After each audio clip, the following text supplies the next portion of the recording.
Olá a todos os alunos do Instituto Teólogo Rafael Cardoso para mais esta aula de Bibliologia, que é uma continuação, uma continuidade daquilo que vemos falando nos vídeos anteriores que nos antecederam.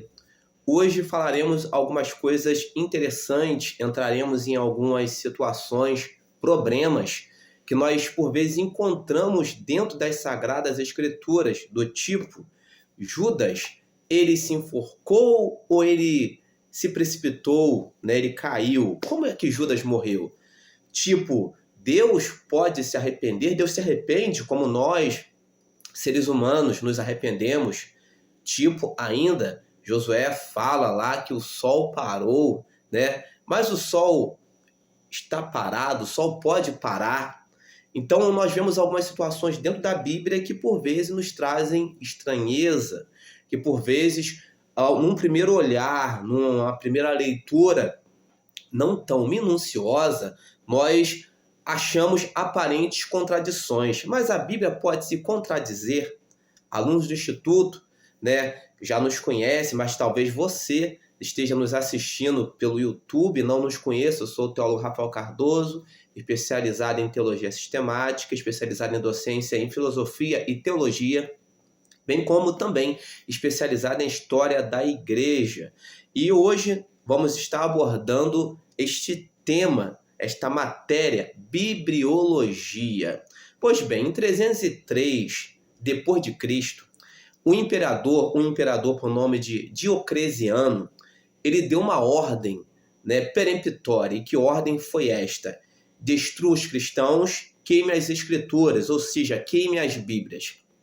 E ele procurou fazer isso de certa forma com muito afinco, só que 17 anos depois, diz a história, que o mesmo império que antes havia mandado queimar Bíblias e destruir cristãos, este mesmo império, não Diocleciano em si, mas este império, o império, né, da época, este mesmo império ele começou a financiar e copiar, né, e distribuir cópias da Bíblia.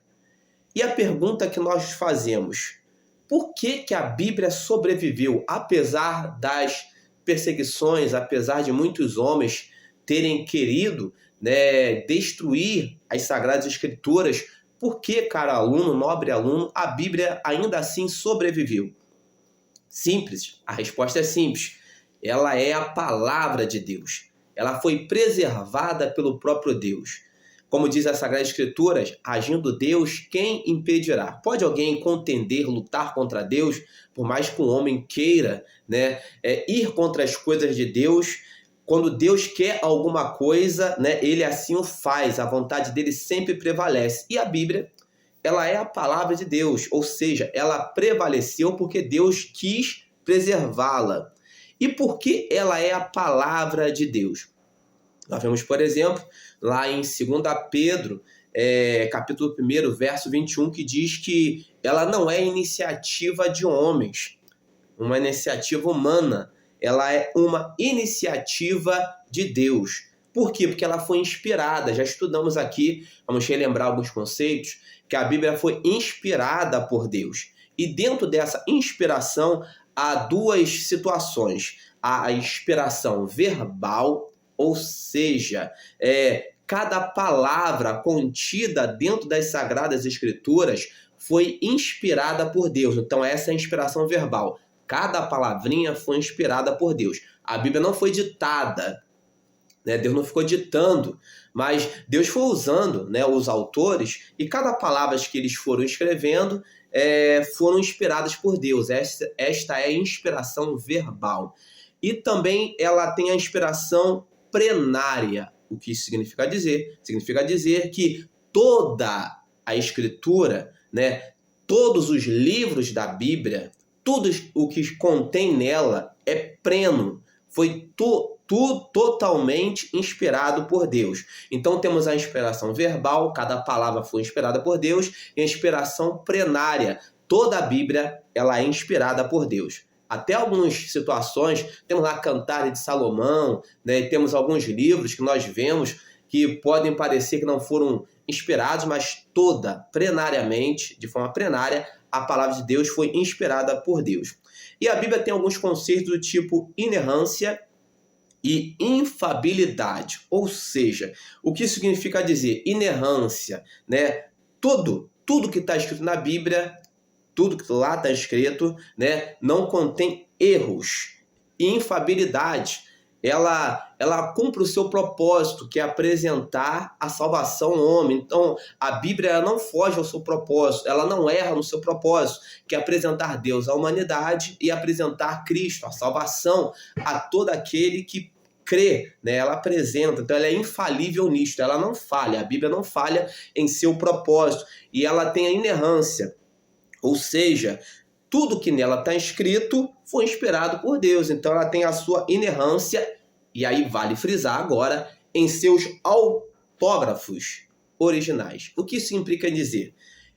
Autógrafos são manuscritos originais, ou seja, aquilo que o autor, no seu original, ele escreveu, são os textos autógrafos. E tem os apógrafos, o que significa dizer, não é apócrifos, como nós já estudamos, é apógrafos. O que significa dizer? São cópias dos autógrafos, né? Ou seja, não são os autógrafos foram os textos escritos pelos autores. E os apógrafos são cópias dos textos, né, escritos no seu original, ou seja, são os que os copistas copiaram. E neste sentido, vale ressaltar aqui que os apógrafos podem conter erros ortográficos. Os apógrafos podem conter omissões, né? Então, às vezes nós vemos algumas situações em que foi o copista que copiou alguma coisa que não estava no original, nos autógrafos. E o Espírito Santo ele inspirou aí os autores bíblicos, né? Eles foram cerca de 40 autores, a Bíblia foi escrita por cerca de 1.500 anos. Já estudamos aqui que a Bíblia foi escrita em 3 idiomas, hebraico, aramaico e grego, são os textos aos quais foram escritos, e a Bíblia ela não contém erros em seus autógrafos, pode conter erros em seus apógrafos, o que por vezes nos dá a entender algumas coisas que nós entendemos de forma equivocada ou errada. E agora, propriamente dito, vamos estar falando aqui em algumas situações em que parece que há contradições dentro da Bíblia. Por exemplo, nós vemos lá Judas. Judas morreu ou Judas morreu enforcado ou ele se precipitou? Como que é que Judas morreu? A Bíblia fala lá em Atos 1:18. Você que tem a sua Bíblia, por favor, leia com calma em sua casa. Em Atos 1:18 diz assim: com o pagamento que recebeu pelo seu pecado, Judas comprou um campo. Ali caiu de cabeça. Seu corpo partiu-se ao meio e as suas vísceras todas se derramaram. Aqui está dando a entender que ele se precipitou. Agora vamos para Mateus 27:5, que diz uma outra situação. E alguém talvez pode aí achar um tanto quanto diferente, que diz assim: então Judas, atirando para o santuário as moedas de prata, retirou-se e foi se enforcar-se. Judas, então, ele se enforcou ou Judas, ele se precipitou? Qual a melhor situação? Nós vemos que esses textos se complementam. Em o autor está dizendo que ele foi se enforcar. E Judas foi, pegou a corda, amarrou lá em algum lugar, e ele foi se enforcar.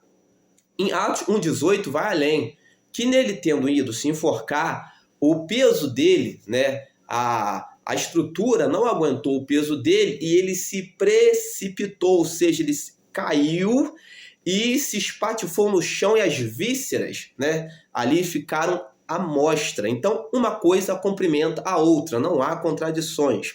Outra situação, problema. Deus se arrepende? Nós vemos lá em Números 23:19 que fala sobre isso. Nós vemos Gênesis 6:6 que fala sobre isso. E a pergunta é: Deus pode se arrepender? E eu vou puxar aqui algumas situações que, às vezes, no original, nós usamos, né, para no original diz uma coisa e nós puxamos para nós alguns termos ao qual vou chamar de linguagem antropopática. O que significa? Está lá no nosso material de estudo. Você que é aluno do Instituto vai estar tendo lá tudo lá escrito no nosso material de estudo. Linguagem antropopática é atribuir a Deus emoções humanas que não fazem parte daquilo que é a essência de Deus. Para nós entendermos Deus, por vezes, nós precisamos, às vezes, usar a linguagem antropopática, atribuir a ele, né, emoções que são nossas, situações que são humanas, tipo mão de Deus, coração de Deus, o braço do Senhor.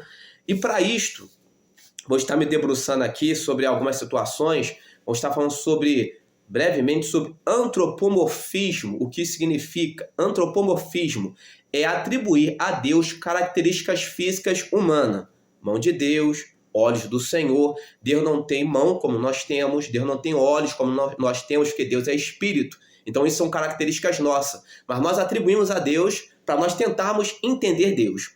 E temos também antropopatismo, o que significa atribuir a Deus emoções e sentimentos humanos. Por exemplo, arrependimento, tristeza, ira, alegria, raiva, são sentimentos nossos, mas que são diferentes em Deus. Mas nós atribuímos a Ele para nós tentarmos entender Deus.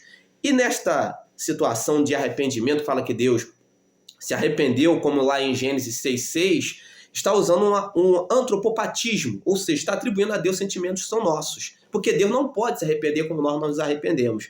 E lá o termo usado no hebraico original é nahan, que significa, né, entristecer-se, lamentar-se, não perceber que errou. São coisas usadas, né, para nós. Só que quando nós também tem um outro termo que fala chuve, um termo hebraico, quer dizer arrependimento humano. Então, quando nós falamos em arrependimento no tocante a Deus, nós estamos usando o termo nahan, que significa entristecer-se, lamentar-se, usando uma linguagem antropopática. Os irmãos estão entendendo? Porque Deus não se entristece. Ou seja, Deus lamentou de ter visto a situação do homem. Ele não se arrependeu, ele se entristeceu numa linguagem humana, né? Ele lamentou-se numa linguagem humana, ele se arrependeu-se numa linguagem humana, usando o antropopatismo. Mas não quer dizer que Deus tenha se arrependido, né? Usou-se uma linguagem humana para tentar explicar um sentimento em Deus, que não é o sentimento de Deus propriamente dito. É uma linguagem que nós podemos compreender a respeito de Deus. Nós também temos algumas situações, problemas, do tipo Josué, capítulo 10, do 12 ao 13, diz que o sol parou. E a pergunta é, o sol pode parar? A ciência diz que o sol não parou. Né? O sol não para, né? Vamos dizer assim. Por quê? Porque o sol já está parado. É a Terra que gira em torno do Sol. É a Terra que gira em torno do Sol. Então o Sol já está no lugar dele, né? É a Terra que gira em torno dele. Então como é que o Sol pode ter parado se é aqui a Terra que gira em torno do Sol? Aí nós temos uma linguagem também, uma linguagem fenomenológica. O que significa? É descrever os eventos como aparecem ao observador. Isso tudo está lá no nosso material de estudo. É descrever os eventos como aparecem ao observador. Vamos citar aqui alguns exemplos. Para nós, por exemplo, nós falamos assim pela manhã, o sol nasceu. Só que o sol nasceu, para nós, observando, parece que ele está nascendo, mas o sol sempre esteve no lugar onde ele sempre esteve. Por exemplo, o sol se pôs. O sol se põe? Não, o sol sempre esteve no lugar dele. Só que para nós, observadores, usamos uma linguagem fenomenológica. Nós estamos observando, né, e para nós parece que é aquilo, mas não é aquilo. Né? O sol, ele não se põe, ele sempre está no lugar dele. A luz está cheia, ou a luz está minguante, a lua sempre está na mesma posição. É porque às vezes ela é coberta, e parece que ela está minguante, e às vezes parece que não. Então, Josué ele descreveu aquilo que parecia que era, mas não era. Ou seja, como ele conseguia observar e ver. Então isso não tem nenhuma, poderíamos assim dizer, contradição. É como o observador observava a situação. Para Josué, dava a entender que o sol parou. Só que tem um mistério muito complexo aí, muito profundo, porque pode ser que é a Terra que tenha parado para o tempo, né, se permanecer no lugar dele. Isso é um mistério, coisas de Deus, coisas profundas, coisas que só Deus pode fazer. Então a Bíblia não se contradiz, ela se explica, né? E nós estamos aqui explicando algumas situações, problemas, né? Mas a Bíblia não se contradiz. E a Bíblia fala de algumas coisas muito interessantes. Já vem falando antes do homem observar isso, por exemplo, em Isaías 40, 22, fala que, né, o Senhor se assenta sobre o globo da Terra. Copérnico foi descobrir isso só 2000 anos depois, né? Então, nós vemos que a Bíblia ela é a palavra de Deus, ela desvenda mistérios, ela fala sobre mistérios, sobre coisas profundas que o homem, por vezes, ainda não compreende agora, e talvez algum dia vai compreender. Mas a Bíblia é a palavra de Deus. Ela não contém erros e ela é profunda. Deus abençoe a sua vida, né? Espero que você tenha, cara aluno, aproveitado esta lição em Cristo Jesus. E as dúvidas nós vamos estar tirando nossas aulas ao vivo. Deus abençoe a sua casa, a sua família em Cristo Jesus.